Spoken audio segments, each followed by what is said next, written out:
नमस्कार दोस्तों, एक बार फिर से स्वागत है हमारे चैनल पर। आज का वीडियो आपको हिला कर रख देगा, क्योंकि हम बात करने जा रहे हैं एक ऐसी कहानी की जो रिश्तों की मर्यादा और विश्वास की हदें पार कर चुकी है। एक साधारण गृहिणी की जिंदगी में आया ऐसा तूफान जिसकी शुरुआत प्यार और धोखे से हुई, लेकिन अंत हुआ खौफनाक हत्या में। क्या देवर भाभी के रिश्ते के पीछे छिपी थी कोई खतरनाक साजिश, या फिर ये सब भावनाओं का एक अंजाम था? इस कहानी में हर मोड़ पर हैरान कर देने वाले खुलासे हैं जो आपको सोचने पर मजबूर कर देंगे। तो दोस्तों, अगर आप जानना चाहते हैं कि आखिर कैसे हुआ और क्यों हुआ ये दिल दहला देने वाला जुर्म, तो वीडियो को आखिर तक जरूर देखें, क्योंकि जो सच्चाई हम आपके सामने लाने वाले हैं वो आपको चौंका कर रख देगी। मैं आपका अपना दोस्त हाजिर हूं फिर से एक शानदार कहानी लेकर। आज की कहानी विशेष रूप से आपके लिए लाया हूं, जो कि अमेरिका की एक सच्ची घटना पर आधारित है। उम्मीद करता हूं आपको मेरा ये प्रयास पसंद आएगा। एक छोटी सी रिक्वेस्ट है कि आप लोग कहानी सुनते हैं पर चैनल को सब्सक्राइब नहीं करते। अगर अभी तक चैनल को सब्सक्राइब नहीं किया है तो प्लीज अभी सब्सक्राइब कर लीजिए, बेल आइकन प्रेस करना ना भूलें, वीडियो को लाइक जरूर करें और ज़्यादा से ज़्यादा चैनल को शेयर करें ताकि और लोगों तक ऐसी दिलचस्प कहानियां पहुंच सकें। और कमेंट में जरूर बताना कहानी आपको कैसी लगी। डल्लास टेक्सास 10 अगस्त 2014। एक शांत और अमीर मोहल्ले की शांति तब भंग हो जाती है जब पुलिस की गाड़ियां सायरन बजाते हुए मेपल ड्राइव इलाके के एक घर को घेर लेती हैं।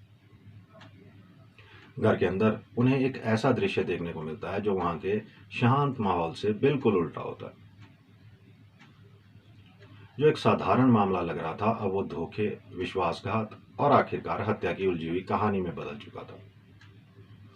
ये कहानी आपको सोचने पर मजबूर कर देगी कि आप अपने सबसे करीबी लोगों को कितने अच्छी तरह से जानते हैं। कहानी शुरू होती है डलास सन 2000। मारिया और डेविड थॉम्सन एक ऐसा जोड़ा था जिसे लोग पसंद करते थे। बाहर से उनकी जिंदगी पूरी तरह से परफेक्ट लगती थी। 26 साल की मारिया एक सफल रियल एस्टेट एजेंट थी। देखने में सुंदर और आकर्षक व्यक्तित्व, उसमें एक खास आकर्षण था जिससे वो आसानी से डील कर लेती थी और डलास की सबसे सफल एजेंट्स में गिनी जाती थी। 28 साल का डेविड एक इन्वेस्टमेंट बैंकर था। उसका काम मुश्किल था, लेकिन वो हमेशा और ज्यादा सफलता के लिए मेहनत करता रहता था।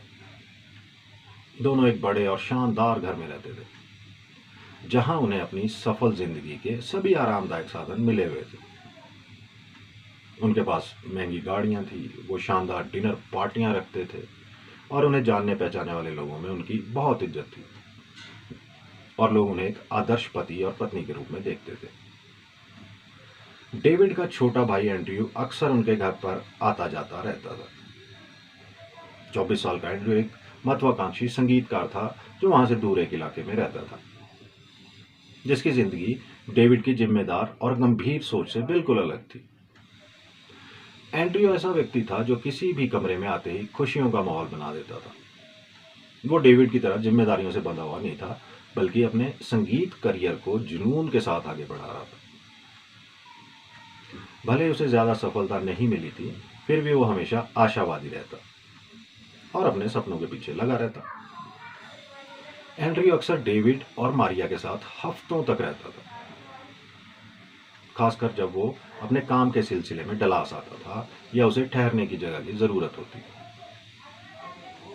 धीरे धीरे करके वो उनके जीवन का एक स्थायी हिस्सा बन गया।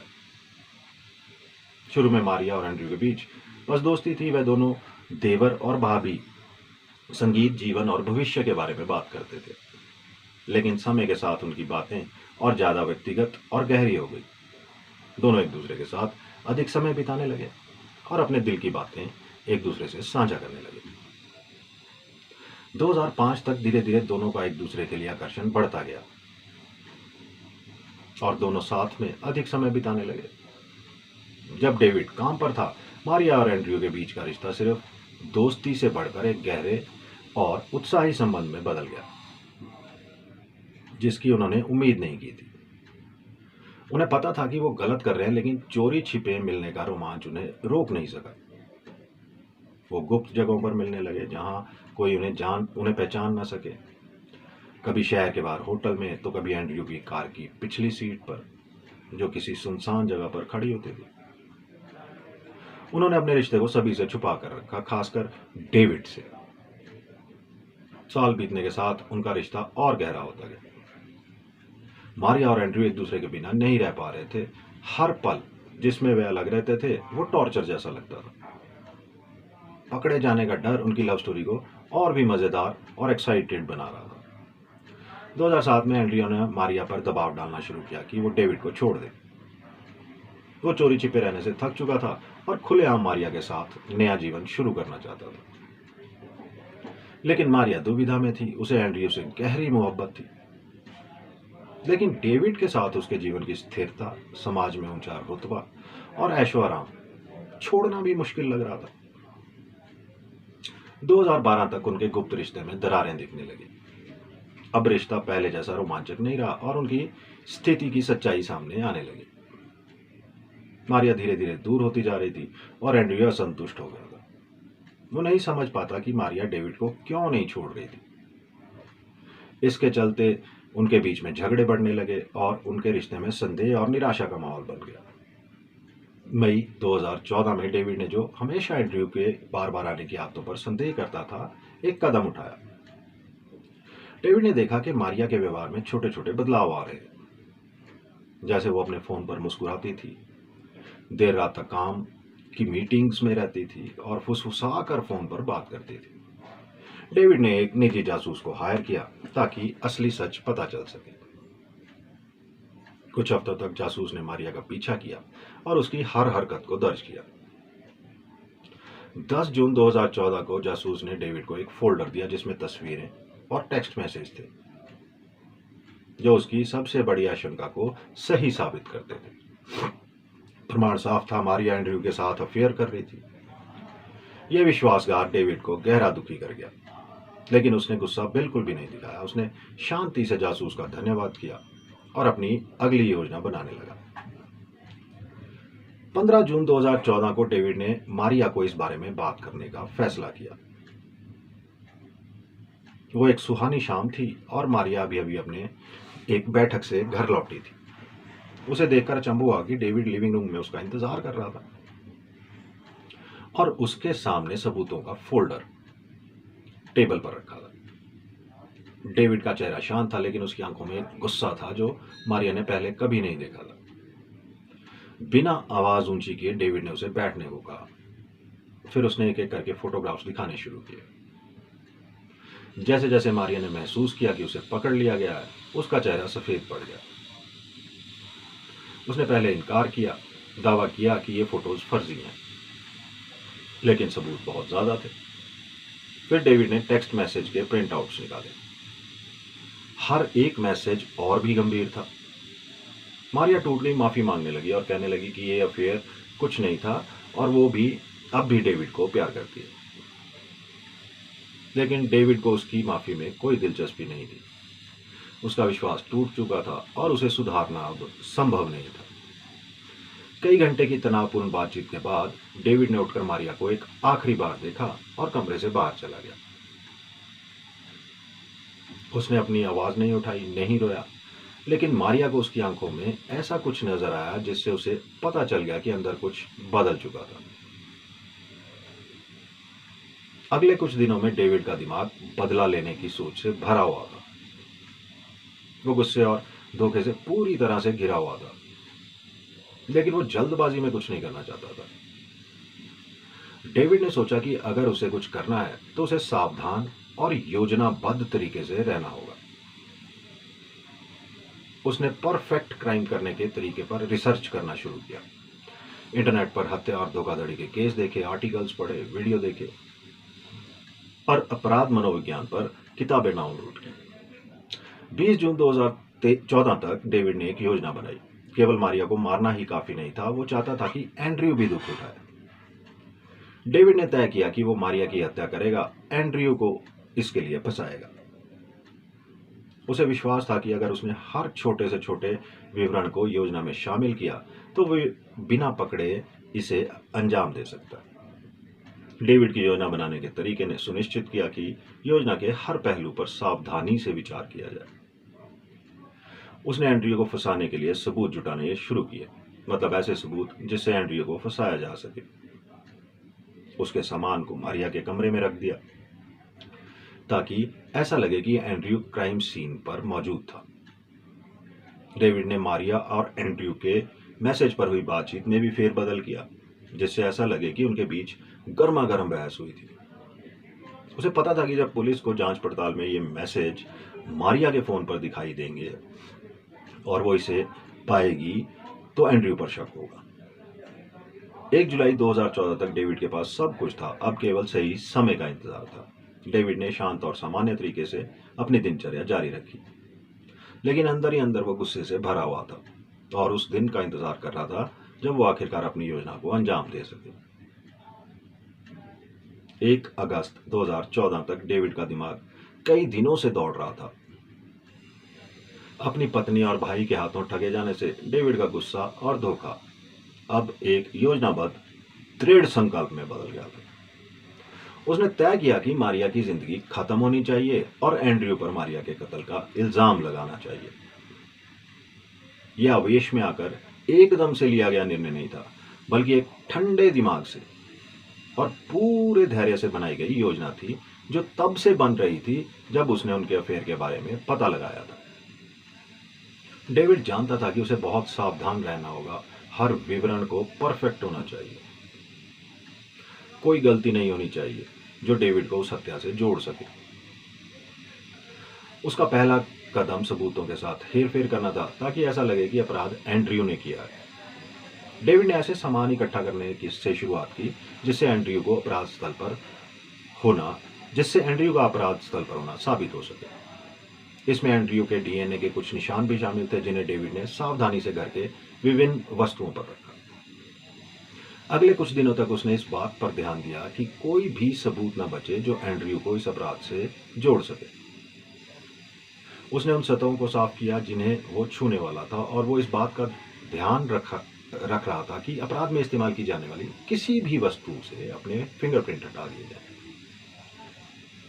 डेविड ने ऐसे सबूत भी लगाने शुरू कर दिए जिन्हें पुलिस आसानी से ढूंढ सके। उसने एंड्रयू का थोड़ा खून चोरी छिपे इकट्ठा कर लिया था, जिसे उसने फ्रिज के पिछले हिस्से में एक छोटी सी शीशी में रखा। ये खून एंड्रयू को फंसाने में एक अहम भूमिका निभाने वाला था।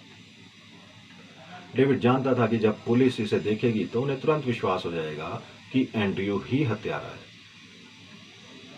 9 अगस्त 2014 ये वो दिन था जिसे डेविड ने अपने कैलेंडर में निशान लगा रखा था।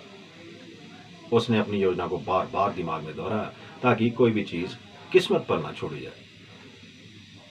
जब वो दिन आया तो डेविड शांत था, उसकी भावनाएं अंदर ही अंदर दबी हुई थी। उसने दिन बिल्कुल सामान्य तरीके से बिताया, काम पर गया और अपने सहकर्मियों के साथ ऐसे बर्ताव किया मानो कुछ भी अलग नहीं हो रहा।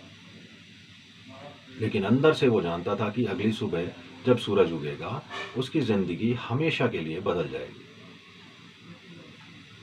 उस शाम डेविड ने सब कुछ तैयार किया।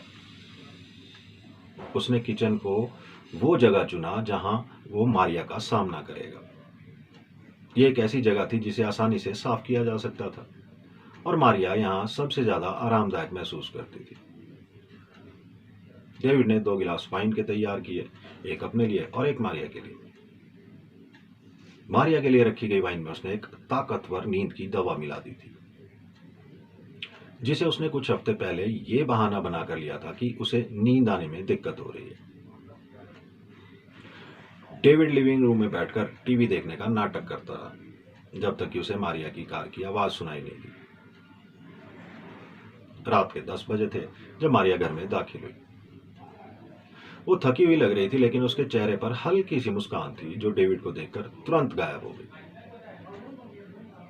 उसे तुरंत कुछ गड़बड़ लगी, लेकिन डेविड ने उसे जल्दी से आश्वस्त किया और कहा कि वो उसकी गलतियों को माफ करना चाहता है। मारिया ने भी राहत महसूस करते हुए वो वाइन का गिलास स्वीकार कर लिया जो डेविड ने उसे दिया था। जैसे ही मारिया ने वाइन पी, ये बातें करने लगे। डेविड ऐसे दिखा रहा था जैसे वो उनके रिश्ते को सुधारना चाहता है, और मारिया उसकी बातों पर विश्वास करते हुए धीरे धीरे आराम करने लगी। लेकिन कुछ ही मिनटों में मारिया को नींद सी महसूस होने लगी। उसका सिर भारी होने लगा। डेविड उसकी हर हरकत को ध्यान से देख रहा था, खासकर उस पल को जब उसकी आंखें झपकने लगी। कुछ ही देर में मारिया बेहोश होकर कुर्सी पर गिर गई। डेविड ने कोई वक्त बर्बाद नहीं किया। उसने मारिया को बेसुध शरीर को घसीटकर गैरेज में ले गया, जहां उसने पहले से ही सब कुछ तैयार कर रखा था। उसने मारिया के पास एंड्रयू के गिटार पिक्स में से एक को गिरा दिया, ताकि ऐसा लगे कि संघर्ष के दौरान ये गिर गया था। फिर उसने एंड्रयू के खून की शीशी निकाली और उसे मारिया के कपड़ों पर सावधानी से लगाया, खासकर उन जगहों पर जहां पुलिस इसे आसानी से देख सके। डेविड जानता था कि यह खून का सबूत पुलिस को यकीन दिलाने में अहम भूमिका निभाएगा कि एंड्रयू ही हत्यारा है। फिर डेविड ने किचन से एक चाकू उठाया जो एंड्रयू का पसंदीदा था और जिसे वो अक्सर अपनी कला परियोजनाओं के लिए इस्तेमाल करता था। यह एक अनोखा चाकू था जिसे पहचानना आसान था, और डेविड जानता था कि पुलिस इसे जल्द ही एंड्रयू से जोड़ेगी। चाकू हाथ में लेकर डेविड ने मारिया के सीने में वार किया, ध्यान रखते हुए कि घाव का आकार चाकू से मेल खाता हो, और चाकू के आकार को भी उसने ध्यान से देखा था। डेविड ने अपराध के दृश्यों का इतना अध्ययन कर लिया था कि उसे पता था कि कैसे ऐसा दिखाना है कि संघर्ष हुआ है। मारिया को छुरा घोंपने के बाद डेविड ने उसके शरीर को इस तरह से रखा कि ऐसा लगे कि उसने हमलावर से लड़ने की कोशिश की थी। उसने गैरेज में कुछ चीजों को पलट दिया, एक कुर्सी गिरा दी और एंड्रयू के कुछ निजी सामान उसके शरीर के पास रख दिए। हर चीज को इस तरह से सेट किया गया ताकि ये कहानी बने कि गुस्से में आकर एंड्रयू ने मारिया पर हमला किया और उसे मार डाला। जब उसे लगा कि सब कुछ सही तरीके से सेट हो गया, डेविड ने सफाई शुरू की। उसने अपने वहां होने के सभी सबूत मिटा दिए, सतहों को पोंछा और यह सुनिश्चित किया कि कोई भी चीज उसे इस अपराध से न जोड़े। उसने बड़ी सावधानी से काम किया, यह पक्का करते हुए कि जो भी सबूत बचे वो केवल एंड्रयू की ओर इशारा करें। 10 अगस्त 2014 को सुबह 8 बजे डेविड ने पुलिस को फोन किया। उसकी आवाज कांप रही थी जैसे वो गहरे सदमे और भय में हो।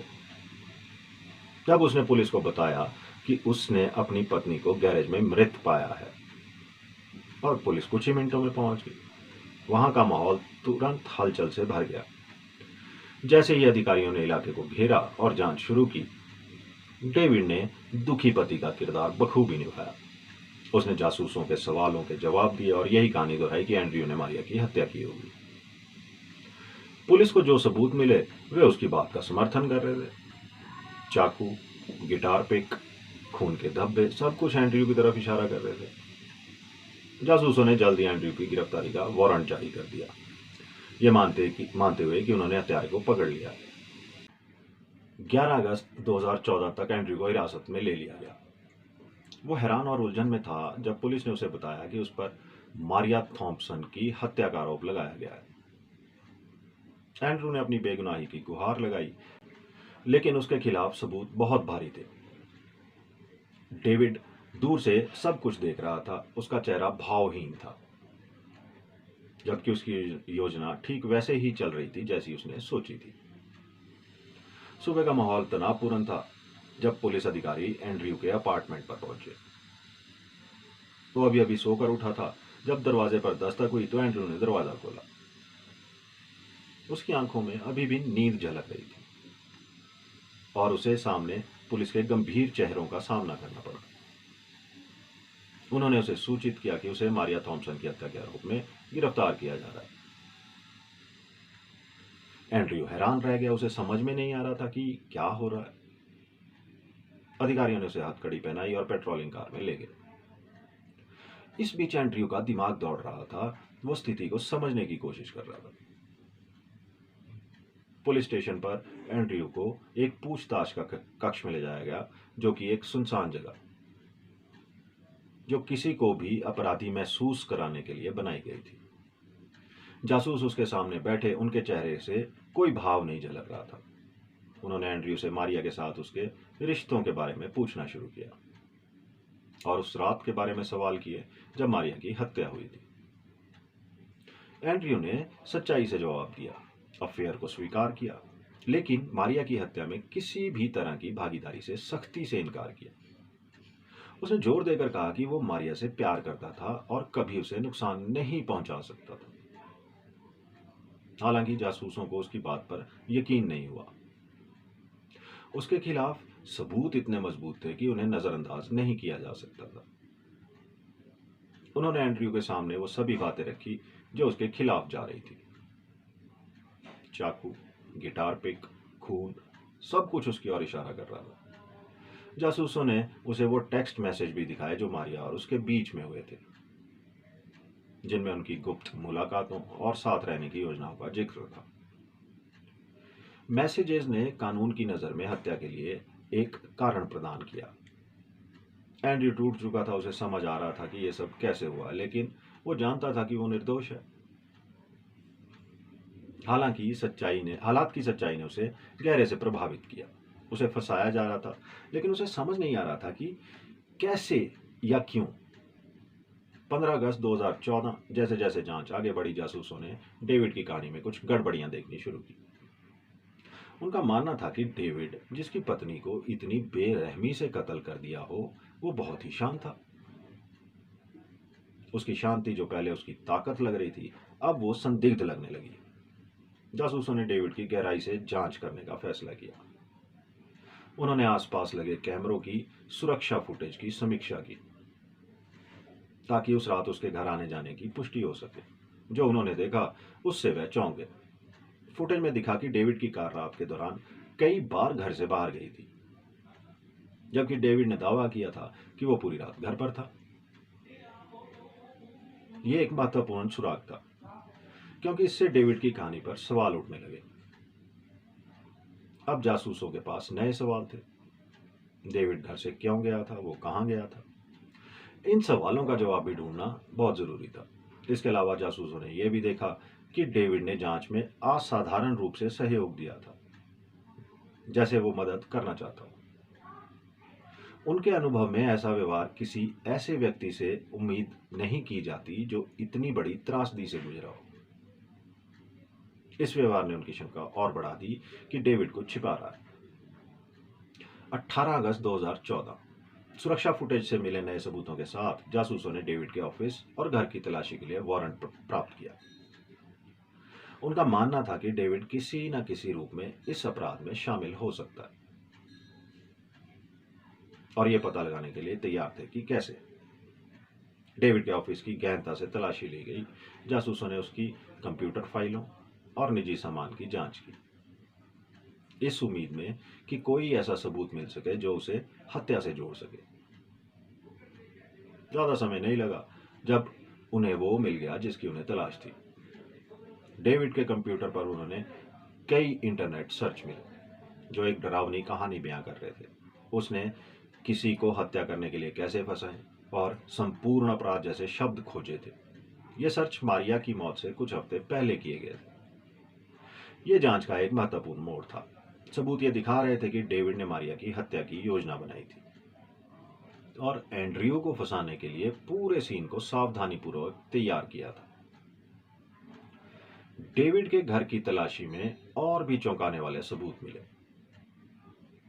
उसके गैरेज में एक बॉक्स मिला छिपा हुआ, जिसमें अपराध से जुड़े सामान थे, दस्ताने, सफाई का सामान और एंड्रयू के खून से भरी एक शीशी।